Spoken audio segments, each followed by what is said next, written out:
Okay guys, the day has come where I need to figure out what's going on with this guy. So right now I am just putting its IPR back in there. You can see that open hole back there behind the turbo. I got to put the IPR back on because when I bought it, I guess the guy had some mechanic working on it and he had taken a bunch of stuff apart. He removed the IPR, which looks great. Nothing wrong with the screen. I gave it a little clean. So I'm going to pop that guy back in there, and then I'm going to pull this valve cover, check the dummy plugs and standpipes, because that's a very good possibility, and I'm hoping that's what it is with this truck, and then she'll just fire up. But follow along and we'll go through her and see what what I got to do. But I'm pretty sure I mentioned before, but this thing's got a brand new alternator. The guy said that he's put a brand new high oil pressure pump in it, which is fine. Oh, it has no AC. Does it have AC? Oh yeah, it's got AC. Never mind. But yeah, so once I finish pulling out that valve cover, I'm gonna pull out this one too, just to make sure that the dummy plugs and standpipes are good to go. And then once I do that, I'll button her all back and try and fire her, see if she runs, and then do a scan and see what the scan says. But I've got all the parts. I mean, I have a brand new airbox anyways, I don't really care about that, but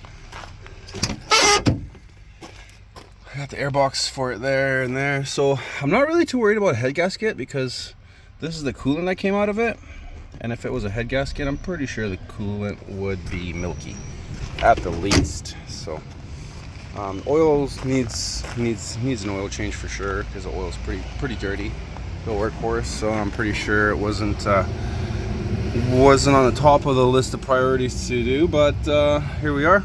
So I'm just gonna pop this IPR on, and then I'll pull the valve cover off. Okay, so I got all the bolts out. I got the IPR back in. I took that intake off the turbo off because I need the room. All the bolts are out. The brackets are off that hold the Fickum over there. So I'm just ready to pull this guy off, and then I'll pull the standpipe and dummy plugs out and check out the O-rings and see what they're like, and see if they're the updated versions. If not, it will get the updated versions.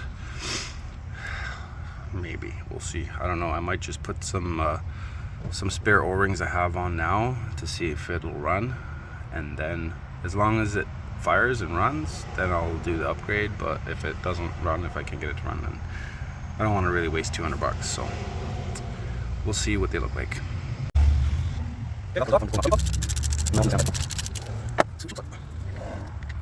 they are not the updated versions already. Oh, they are. Okay, so that's not an issue. Okay, so I don't think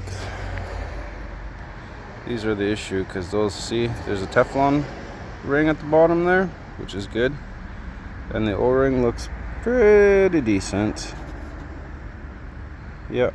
It looks pretty decent. So I'll check the standpipe too, but I doubt this is the problem. So I'll throw it back together and see if it'll start. Okay guys, see, this is exactly what I'm talking about. So there's a Teflon ring back up to this one. Not there though, which my other one did.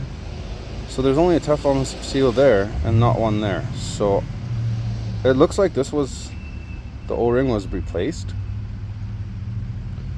So okay, well, I got her back together for the time being, because I just want to see some things on this before I actually commit to spending any more money. So I know it needs dummy plugs and standpipes because it has a weird update, same as issues I had before. But I don't think anybody's done anything on the passenger side, so maybe this side's the one that's toast.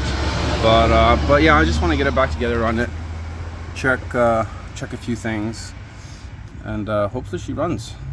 So okay, well, I hooked up the battery because I wanted to see what was going on here. So it's got an airbag fault, so obviously it's got the same issue as mine did with the clock spring. That's bad. I don't have my scanner, so I will scan it. But yes, the e-brake's on. But the most important one is it has 317,000 kilometers So that's not terrible. The guy said it had 280. So he lied a little, but whatever. It is what it is.